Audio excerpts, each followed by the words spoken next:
lot of kids, the highlight of being 21 is drinking a legal beer.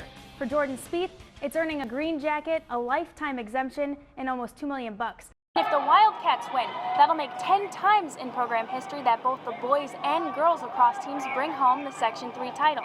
Just for the guys out there who want to be in my shoes and want to get further, I'm just trying to set that example of not giving up.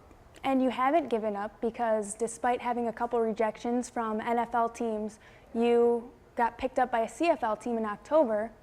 The point that general managers are still going to look at this player and see how versatile he is and want to snag him and develop him. Well, Michigan fans are certainly geared up for the season to start, but head coach Jim Harbaugh says he's actually trying to quiet that buzz surrounding the team so that everybody stays focused for the next 3 weeks. Just to let you know, we're going into Submarine tomorrow.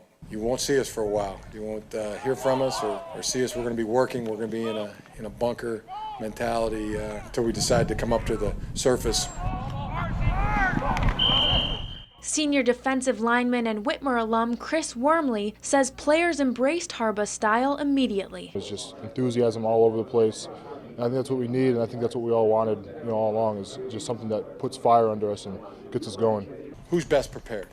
Who wants it the most? Who's the most talented? What team plays together as a team the very best is going to stand the best chance of winning, and that's what we're doing now.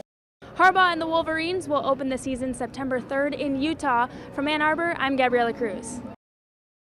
Ray Page is used to giving his team a lot. When the season starts up, he's on this field every day, giving his time and expertise. But he's a dad first, and he's about to give his daughter something that only he can. There you go. It came back that I was the closest match. Got 3 kids. I'd do it in a heartbeat for any of them. It all started late last November when Paige's daughter Cassie woke up sick in the middle of the night. I couldn't see anything, like it was pitch black. I was thinking to myself, wait, why can't I see anything? A 4 a.m. trip to the ER was followed by a life flight to Mott Children's Hospital in Michigan. That's when they sat us down and let us know that her kidneys had actually failed. They were down to 3% for both kidneys. It was tough.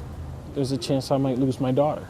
It was discovered that Cassie had a rare autoimmune disease which was causing an internal attack on her kidneys. Now Paige will provide the necessary transplant. For me, to do this for my own child, it's a blessing. Since November, the community has helped the family with medical expenses through fundraisers and an active GoFundMe account. Next week, it's Paige's turn to give. To give her a second chance at this, that's just a great feeling. I think he's the best dad in the world for giving me his kidney. Oh, nothing but net. Paige's surgery is scheduled for August 20th. He will have to miss a few football games, but that's just a small sacrifice to help his daughter. From Perrysburg, I'm Gabriella Cruz. Getting out to walk or run this summer shouldn't be painful. No, really.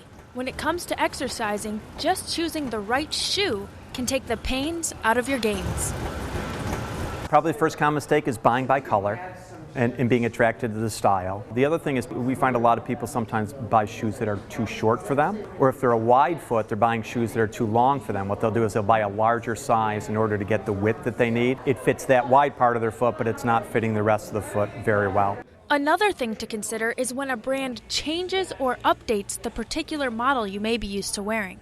They were supposed to be a structure shoe, but after they switched to the new version, they took out a little bit of support, and I ended up getting a stress fracture in my shin. Stress fractures are small fractures to a bone caused by repeated mechanical stress. That's not the only threat posed by wearing the wrong shoe. Foot problems. The one we see most often is plantar fasciitis, or an inflammation of the plantar fascia tissue on the bottom of the foot. Usually that's caused by the fact that they don't have a shoe that's supportive enough. But when you hit the ground running, it's not just your feet that are affected by the impact.